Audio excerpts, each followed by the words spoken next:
Assalamualaikum warahmatullahi wabarakatuh. Alhamdulillahirobbilalamin. Kembali lagi bersama saya dengan Andre di sini. Kiranya video-video saya menjadi bahan inspirasi juga bahan renungan buat teman-teman muslim semuanya. tadi sempat tadi sempat live tapi keputus sama jaringan ya, jaringannya kurang baik.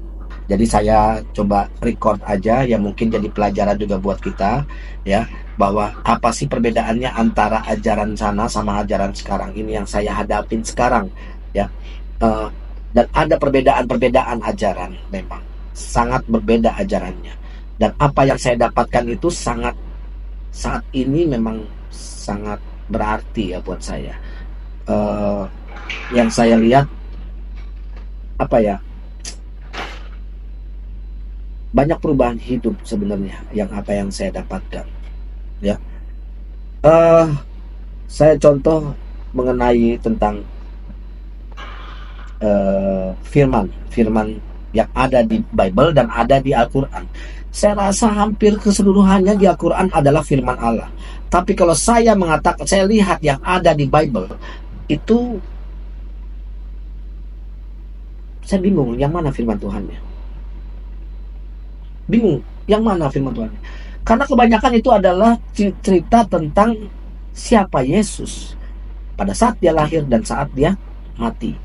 Nah, di sini yang menjadi polemik buat saya, dan akhirnya saya memutuskan untuk menjadi mualaf ya, masuk Islam, karena pada saat itu memang penuh dengan pertanyaan-pertanyaan yang dilontarkan ke saya. Sebelumnya saya itu juga penghujat.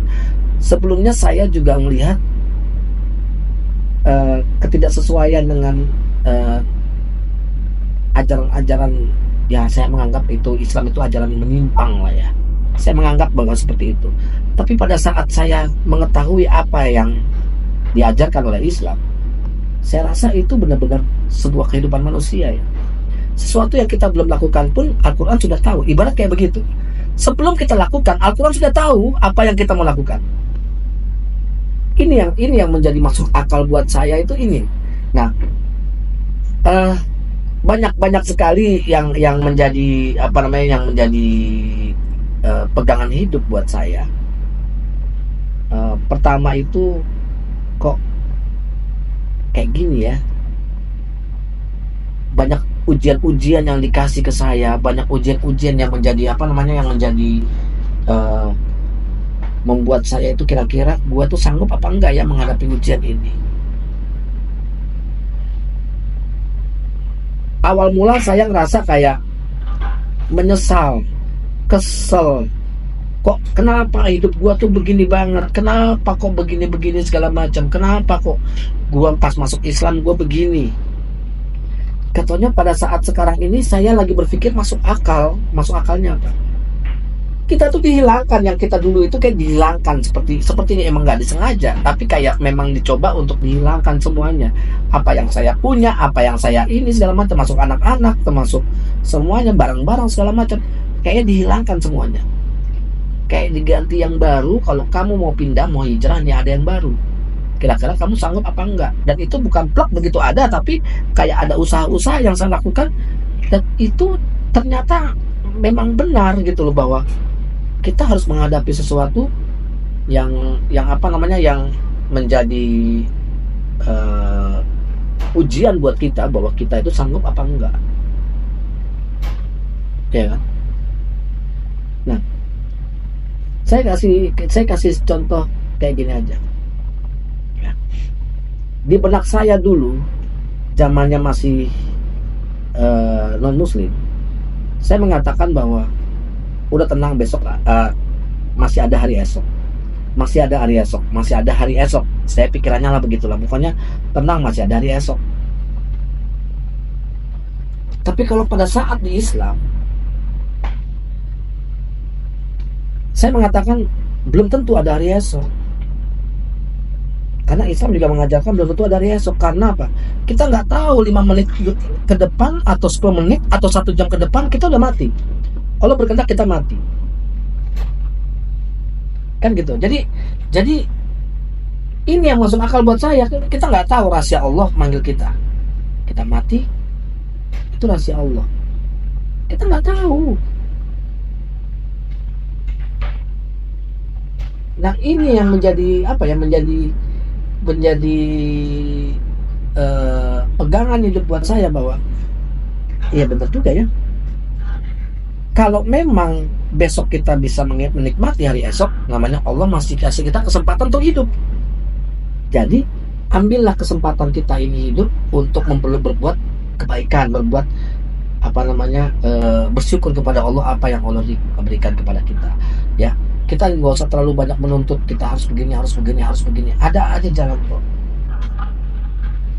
Iya Andre, lu sering minta-minta donasi segala macam. Saya bukan meminta, saya mengajak donasi. Jika ada yang mau memberikan silakan, tidak pun tidak masalah.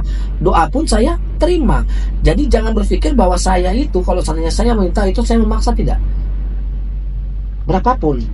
Karena untuk bukan buat saya juga, buat mereka-mereka segala macam, buat kehidupannya mereka, buat makannya mereka, buat rumah, kontrakan segala macam. Karena saya coba bersyukur ya, kalau misalkan memang Allah tidak berkehendak saya ada, saya dapat, atau saya tidak ada yang mendonasi, karena apa? Saya juga ada kafe, saya ada usaha, tapi kan nggak bisa semuanya saya limpahkan. Karena apa? Saya juga punya kebutuhan, saya juga punya istri, saya juga punya kebutuhan untuk memberikan kebahagiaan kepada istri saya juga. Kayak gimana? Tapi kan bagaimana mereka yang ada di kita? Apakah kita juga tinggalkan? Kan tidak. Makanya di sini jika ada yang mau membantu, contohnya seperti itu. Nah ini yang di Islam diajarkan bahwa kayak gimana sebenarnya sih? Kalau dulu saya nggak ada kepikiran untuk ngurus anak yatim, anak asuh segala macam, tidak ada sama sekali. Ya, makanya di sini yang ada perbedaan, ya banyak sekali, jauh. Bahkan saya menerima resiko fitnahan, ya kan, cibiran segala macam, udah banyak sekali ke saya. Ya, saya tidak memungkiri jika saya ini butuh dari netizen, butuh dari apa segala macam. Saya tidak pungkiri itu, tapi kan saya tidak memaksa. Nah, kembali lagi ke pokok tema, bahwa ada perbedaan ajaran-ajaran. Ya, itu tadi saya kasih contoh ajaran-ajaran. Belum tentu ada hari esok. Saya nggak tahu lagi sehat begini segala macam, sehat walafiat, tiba-tiba nanti malam langsung bam. Saya nggak tahu. Saya nggak ngerti. Kita kan nggak tahu. Entah jam 8, entah jam 9, entah jam 10, entah jam 11, kita nggak tahu. Jadi situasi inilah yang menjadi pemikiran buat saya. Islam itu benar-benar ngajarin dari benar-benar apapun itu yang kita belum lakukan, Al-Quran sudah menjawabnya. Keren nggak? Jangan, saya nggak setuju kalau Al-Quran dibanding-bandingkan dengan Alkitab. Saya nggak setuju. Al-Quran lebih tinggi. Ya, lebih tinggi. Saya yakinkan itu Al-Quran lebih tinggi. Nah, di sini sebenarnya teman-teman semuanya harus memahami, ya, gimana pengorbanan para mualaf sebenarnya. Saya bukan karena saya bilang saya udah 4 tahun, lu tetap belum mualaf. Saya gini, saya boleh dong saya bisa membandingkan apa yang saya dapatkan. Ya. Kenapa saya selalu lu tuh udah lama bukan? Iya, tapi kan saya masih dalam tahap apa ya? Saya bisa aja saya dipengaruhi sama yang agama yang dulu. Bisa banyak sekali di WA untuk mempengaruhi saya kembali lagi, banyak.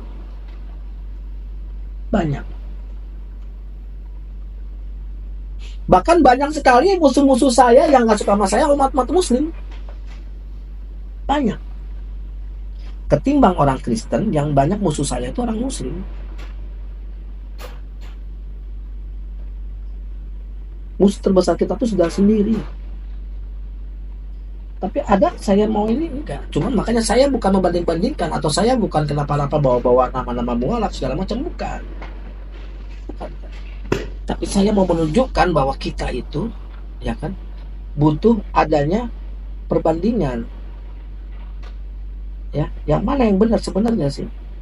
Tapi sekarang memang saya sudah meyakini bahwa Islamlah yang benar. Saya sudah meyakini bahwa kita sebagai muslim kita harus bagaimana.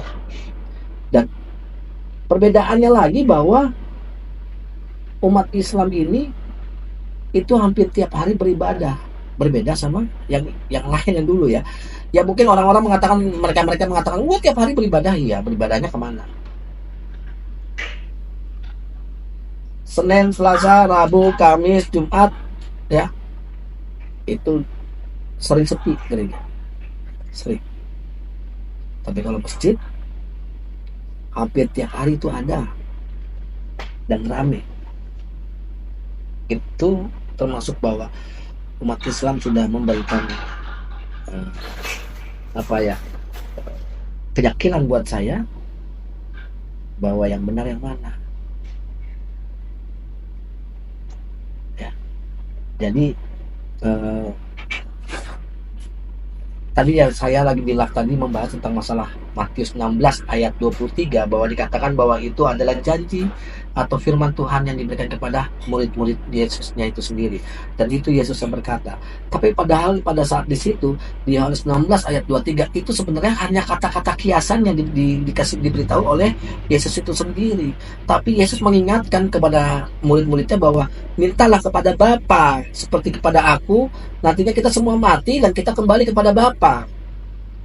Jadi semua minta kepada Bapa, gitu loh. Dan di situ Yesus mengakui bahwa saya akan menemui mereka di Bapa. Saya akan kembali, saya lahir ke bumi ini dan saya akan kembali kepada Bapa, kan begitu. Yesus sudah menerangkan bahwa dia juga manusia biasa dan dia juga adalah seorang utusan, dan dia itu juga cuma memberitahukan kepada murid-muridnya harusnya meminta, ya. Dan ada beberapa kata-kata kiasan yang dilontarkan oleh Yesus itu sendiri, tapi dianggap sama mereka itu adalah firman Tuhan, bahwa Yesus yang mengatakan bahwa itu adalah firman Tuhan. Memang itu firman Tuhan yang dilarikan oleh Yesus, tapi bukan berarti Yesus itu sendiri adalah Tuhan yang memberikan firman-Nya, firman yang hidup. Seperti itu, logos. Jadi ini yang yang menjadi bahan pertimbangan buat saya segala macam. Banyak yang mencoba menghasut saya. Saya berpikir iya juga ya, benar ya, apa begini ya. Tapi saya maaf, pada saat saya berpikir dengan satu ayat aja yang ada di Al-Quran, itu bisa mewakili hidup kita. Contohnya, misalkan kayak istri saya tuh suka nih ayatnya ini, Al-Kautsar ya, ina atau enakal kausar fasoli lurobikal wanhar inasiannya kawal abata. Kalau nggak salah terjemahannya itu ina atau enakal kausar ya, istilahnya bukan saya memberikan kesimpulan ya, tapi pemahaman buat saya bahwa kita diberikan rahmat, ya kan, seperti kepada Nabi Muhammad SAW kita diberikan rahmat kepada Allah. Fasoli lurobikal wanhar, Allah cuma minta apa? Sholat dan berkurban. Wanhar, menyembelih, berkurban. Saya nggak punya duit untuk berkurban. Terus gimana? Kurban harta, kasih sedekah segala macam. Inasiannya kawal betar. Siapapun yang mencibirmu, siapapun yang nggak suka padamu, biarkanlah, nanti dialah yang terputus. Jadi Allah sudah memesankan apapun itu, apa yang kita merasakan pada di hidup kita sekarang ini, Al-Quran sudah menyimpulkan itu sendiri, ya kan? Dan benar kata-kata Nabi Ibrahim ayat 7 yang saya selalu katakan, wa izana rabbukum la in sakatum la azidanukum wa la in kafartum inna azabi lasadid. Sesungguhnya jika engkau bersyukur kepada Allah, maka Allah akan menambahkan nikmat lu itu.